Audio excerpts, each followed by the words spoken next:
India and Pakistan have been bombarded by both sides with loitering munitions. India operates the Russian-made S400 air defense system, while Pakistan has acquired the HQ9 from China. They're quite similar, as the HQ9 was a reverse-engineered by China based on the Russian S300 missile defense system. We'll also explore the role of the S400, which is designed to counter high-speed, high-altitude threats, such as jets and ballistic missiles, while the shorter-range Akash system is intended for engaging low-flying, slower-moving targets like helicopters and drones. More details all in the video ahead. Following Operation Sindoor, Pakistan reportedly deployed swarm drone tactics in a strike targeting an Indian military installation. The assault extended beyond a single site, with key military installations in several strategic cities coming under attack, including Awanti, Pora, Srinagar, Jammu, Pathan, Amritsar, Ludhiana, and even as far as Bhuj. Pakistani forces orchestrated a coordinated multi-wave offensive that involved both drones and missiles, marking a significant escalation in cross-border hostilities.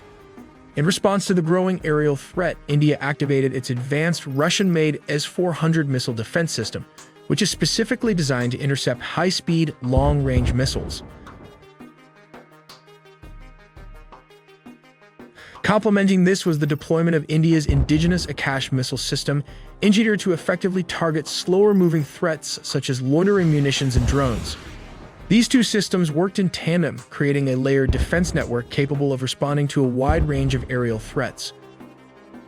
While the S400 is tailored to neutralize larger and faster ballistic or cruise missiles, the Akash system serves a critical role in countering lower-speed targets, including swarming drones and low-altitude ammunition.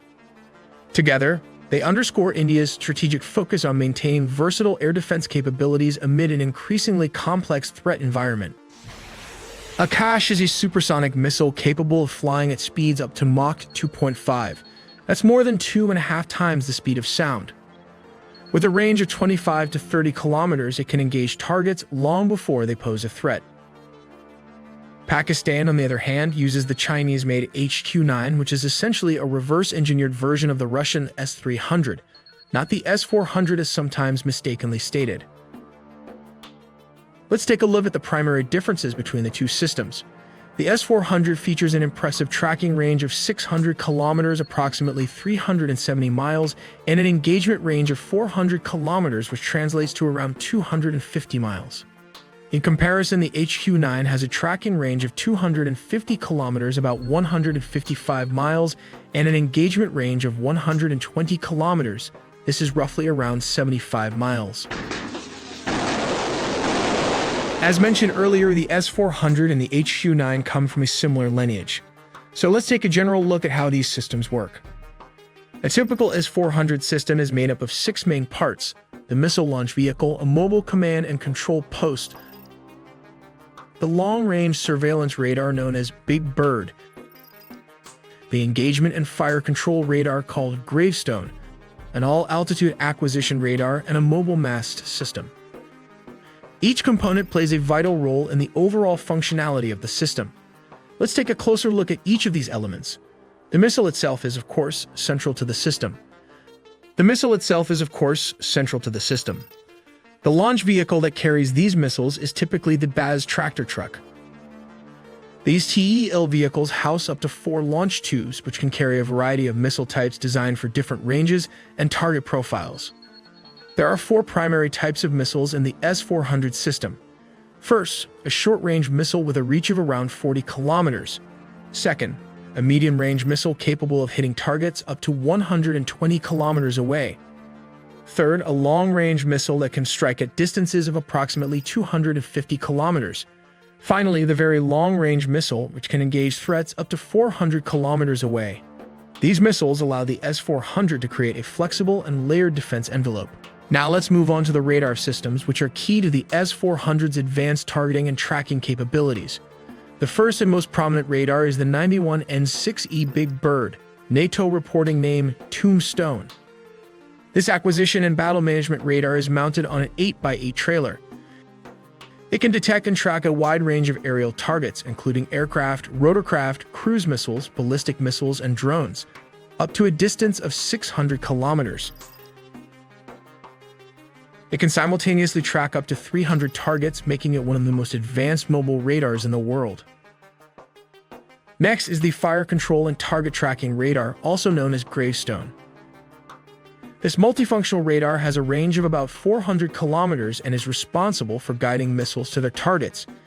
It is sometimes referred to as an all-altitude detector due to its ability to track threats at various elevations.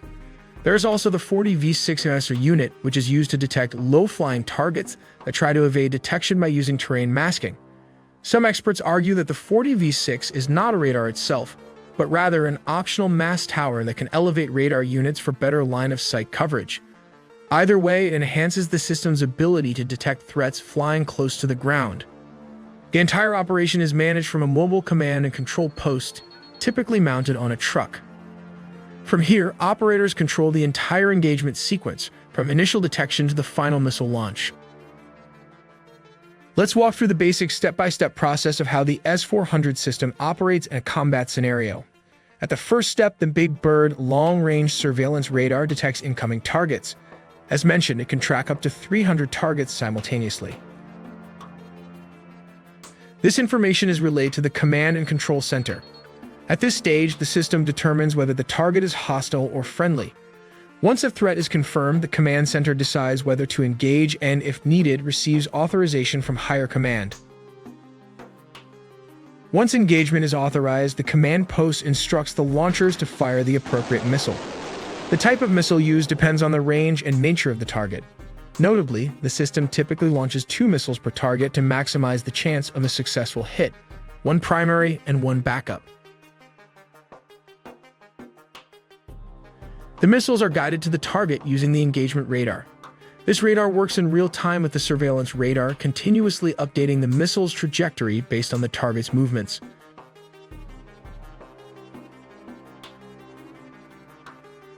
At step 5, for low-flying threats such as cruise missiles or drones trying to avoid detection, the mobile mast system comes into play. It can detect these targets even when they're flying under radar coverage and allows the command post to initiate a missile launch with mid-range interceptors to neutralize them.